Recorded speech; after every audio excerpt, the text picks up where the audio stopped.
Geelong, the greatest team of all. We are Geelong, we're always on the ball. We play the game as it should be played, at home or far away. Nah, settle down, boys, settle down. But, yeah, this is me round one update. Obviously a real good win by the Catters Friday night. What a game. What a cracker of a game. But, yeah, so my end of the score ended up being 2,076.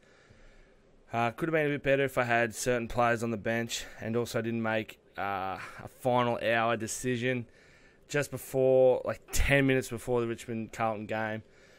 I decided to trade out Jack McRae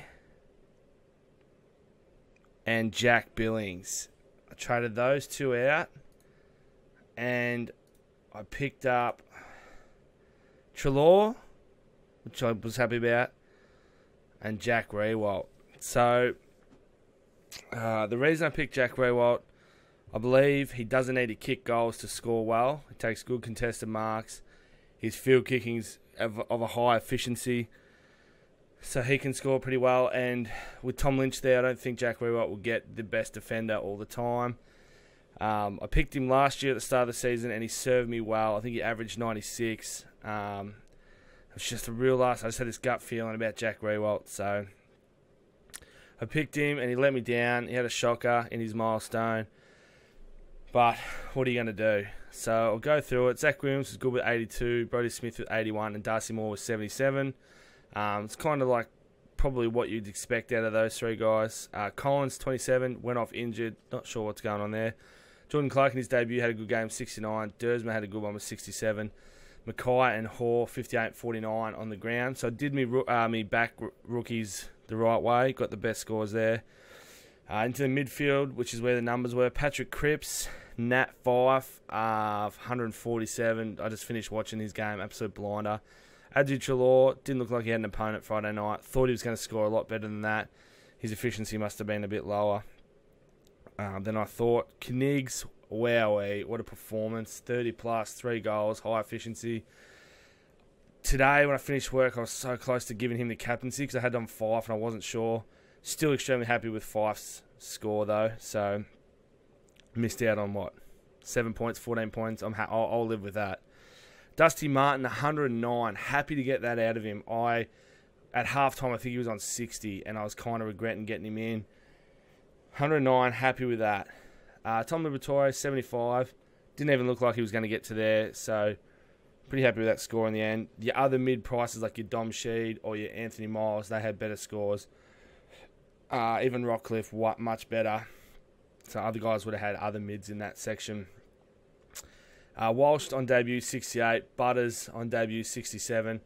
Constable on debut, 85. Bailey Scott on debut for 103. And Atkins, 57. The rookies played really well.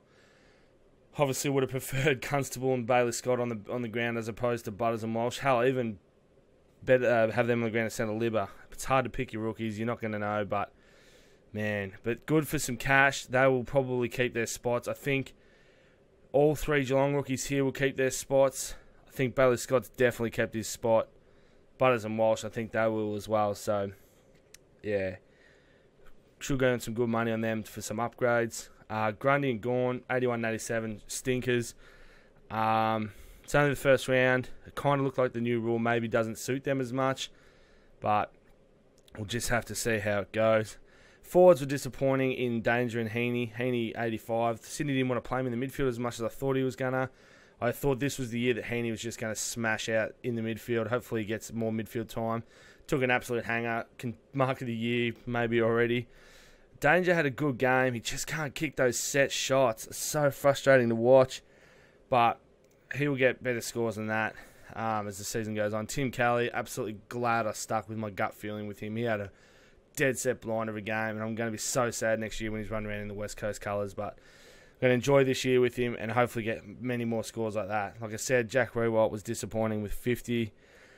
Setterfield was good with 69, and Drew, I'm glad I had him on the ground for 103. Obviously would have preferred Parker on instead of Setterfield. But again, you're not really going to you can't predict the rookies, so to speak. Bolter, 18. I think I had that Petrosali, and at the last minute I traded him out for Bolter. I kind of wouldn't mind. I don't know how Bolter's going to go with games. Wouldn't mind having that loophole option for Danger, because I realised I didn't have a loophole option in the midfield. And like maybe half an hour before the Freo North game, I was like, maybe I should trade Bailey Scott out for just some random, because you still had the rolling free trades. I thought maybe I'll just get in another rookie and have that option for vice captain loophole, because I don't have anyone at the moment. But so yeah, it's hard to kind of loophole the midfielders. I've got a ruck loophole and that's it. And I'm hoping Bolter doesn't get a game, and then I can have a forward loophole. But yeah, but then there's talk of maybe Bolter continuing getting games because Rance done his ACL, but I'm not sure. I watched the Richmond game, didn't really know who Bolter was. I don't know if he's a defender or what. But yeah, so that's my score. 2000. That's me projected. What was it? 2072, I reckon. 2076. So not the worst. Certainly not the best. I saw scores of 2200 and stuff. Where does it say your ranking? Yeah, look at that. Top one, 2398. Wow. So, what do I, my score? So is that my season rank? 21,000. Vic rank. G rank. What the hell? Yeah, look at all these 2300s. Holy crap. Those guys must have had like Boak and Sheed, King and Laird. Yeah, that's crazy. Does it show you where you are overall? Here we go. Righto, so top 18% and 32,677 of 186,000. So definitely need to improve on that. For sure, got to improve on that. Look, to be honest, I'm